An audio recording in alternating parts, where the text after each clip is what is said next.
We're now going to do our lecture on early childhood physical development. I am in preschool. I am not built to sit still, keep my hands to myself, take turns, be patient, stand in line, or keep quiet all of the time. I need motion, novelty, adventure, and to engage the world with my whole body. Let me play. Trust me, I'm learning. At no point in development is play more important than in preschool, and a big part of that is physical play. So let's talk about their physical development. So the growth rate slows down from what it was in infancy and toddlers. Now they grow at about 2 to 3 inches per year and about 4 to 6 pounds per year. We also see their proportions start to change. Now we're starting to see children get to their more adult proportions rather than the baby proportions that toddlers still had. In fact, BMI, your body mass index, is your lowest at ages 4 and 5. So in a way, that's when they're the skinniest. So brain growth. At age 2, the brain is at about 75% of its adult weight. By age 6, it's at 90%. So we still see the cephalocaudal development. The head and brain are still developing first. Most of the weight of the brain comes from the white matter, which is the myelin of the brain. So the gray matter is the neurons themselves. The brain structures are all there in early childhood. They've all been developed. Now they are just getting myelated. So the increase in brain weight is from that myelin. And we've talked about how important that is for efficiency of thought. And also the myelination of motor pathways make their physical movements smoother and better and stronger as well. So we see their prefrontal cortex maturing. So this is the executive functions. This handles all of the higher functions that we consider human. So we start to see an improvement in social understanding. They're better at understanding the perspectives of other people and getting along with each other and understanding emotions. And we'll talk more about that in cognitive development. They're also getting better at controlling their emotions. So we start to see temper tantrums subside. And also uncontrollable laughing and crying are less likely. They still happen. Their upstairs brain is still under construction, but they're starting to bring it under control. Maturation of the prefrontal cortex also helps regulate sleep. So we start to see children in this group have more regular sleep and they're waking up less often in the middle of the night. They're also getting better at impulse control because that's also in the prefrontal cortex. The game Simon Says is really hard for young children because they have to suppress the impulse to do what someone tells them to do. But that game is also great at practicing their impulse control. So let's talk about this a little more. Impulsiveness and perseveration. Impulsiveness is moving from one activity to another as each draws attention. So preschoolers are better at controlling this, but it's still difficult for them. They still seem to get distracted very easily and want to jump to new tasks because their attention span is still kind of brief and they have a hard time controlling what it is they want to pay attention to. They can also have the opposite problem too, that's perseveration. Think of this as the word persevere, which means to keep going, and that's what perseveration is. It's being too focused on one thought or action to the exclusion of other things. So this might be playing with one toy and ignoring everything else, or repeating a thought pattern over and over again. This often causes them to get stuck in whatever is upsetting them, and they can't seem to move past it.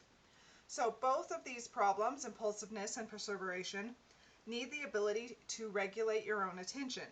So as adults, I hope that you know how to focus on things and tune out distractions, and you also know how to distract yourself when you're stuck in a thought loop. But children are still pretty bad at this. It's because of that prefrontal cortex, as is everything. Over the course of childhood, as the prefrontal cortex continues to mature, children get better at controlling both of these issues. So we start to see more myelination of neural pathways. So the myelination linking the cerebellum to the cerebral cortex is complete. The cerebellum is what's involved in balance and coordination, and this facilitates fine motor skill development. The cerebellum myelination also leads to improved balancing abilities. So we finally start to see fine motor skills improve in early childhood, and it's because of this myelination that's happening. So we've talked about the right brain and the left brain before. The right brain is more creative and emotional, whereas the left brain is more logical. But the idea that someone is right-brained or left-brained is a myth. You've probably seen those quizzes that talk about it. But it's true that the left is responsible for more learning, logic, language, etc., and the right is more involved in visual spatial functions, puzzles, facial recognitions, colors, etc. So in general, the perceptual abilities in the right brain and analytical skills in the left brain. But even though they have separate functions, every task involves cooperation between the two hemispheres. Everything you do involves both hemispheres. So the part of the brain responsible for communication between the hemispheres is the corpus callosum, which we've talked about before. The corpus callosum is undergoing myelination in the preschool years, and this proceeds rapidly through early and middle childhood and becomes mostly complete by the age of 8. This allows the child to employ their perceptual abilities in the right brain with the analytical skills in the left. And this means that they can make better sense of what they see and hear and touch. A book that talks about this again is The Whole Brain Child, which is kind of the neuroscience of childhood. So it's all about this myelination that's making their brain work better. And integrating the right and left hemispheres helps children achieve more logical thought. So how do we support brain development? It's undergoing a lot in the preschool years, so how do we help them?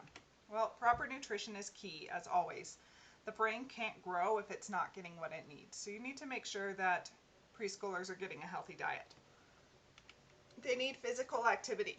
Exercise can improve cognitive functions and even create a larger hippocampus, which is mostly responsible for memory.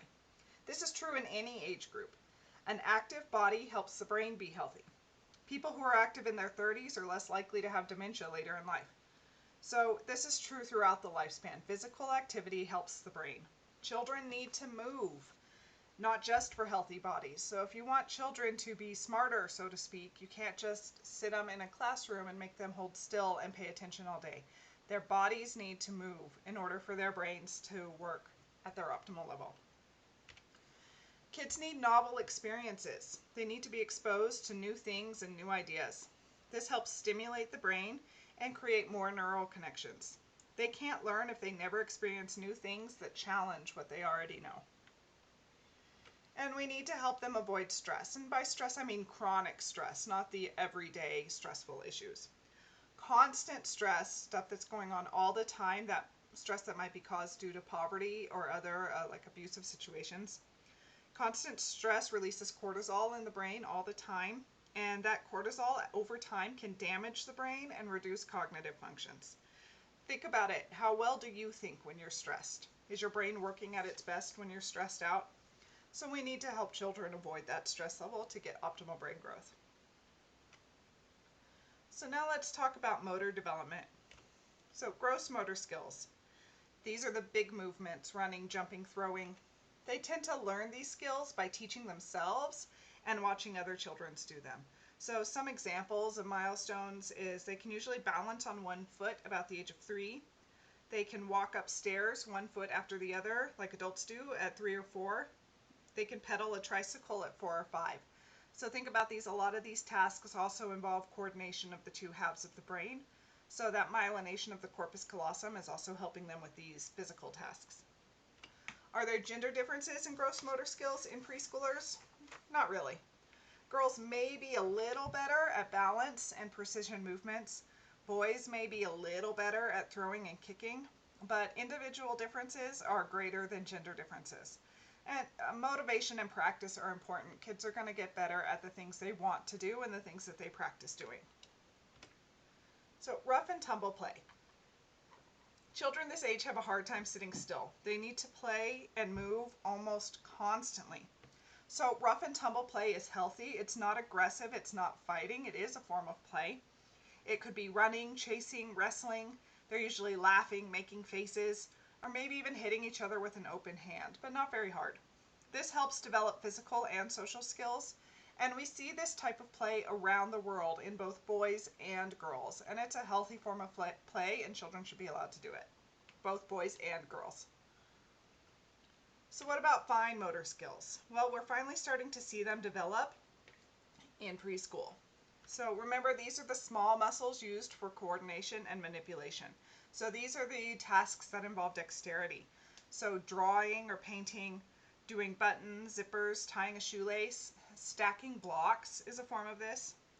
Remember, these do develop slower than the gross motor skills due to the proximal distal development, but we start to see a big increase in fine motor skills in preschool. Suddenly they are capable of doing these tasks, but again, I need practice. I have a couple of videos for you to watch that kind of show you examples of physical development and how children play. So I've given you 2 videos. Please pause my lecture and go watch them. They just give you an idea of what it's like in preschool and some of the new physical milestones they're capable of. So I have this chart for you. I'm not going to read it out loud. It's just something I want you to look at. You can pause and look at it all you want. So here's just some things you can expect to see by different ages. So this first one is like gross motor skills. So here's what a 2-year-old should be able to do, a 3-year-old, and you can look at these things and just kind of see about how they're progressing. And then down at the next one, here's what a 4-year-old should be able to do, and a 5-year-old. So these are, again, just guidelines. There are a lot of individual differences. Some children will be able to do these things younger and some not as much. But again, it's about practice and motivation. It's the things that they like to do. So those 2 were about the gross motor skills. The next 2 are about the fine motor skills. So again, here's a 2-year-old, some of the things they can draw, some of the things they can do with their hands or their fingers. Here's what a 3-year-old should be able to do. And having children do these things is great practice for their fine motor skills. And then here we go for 4 and 5 years old. So please, if you're interested, pause and look at these charts. It'll just give you an idea of what they should be able to do in the fine motor skill realm. So in the next video, we're going to talk about children's drawings and how those progress.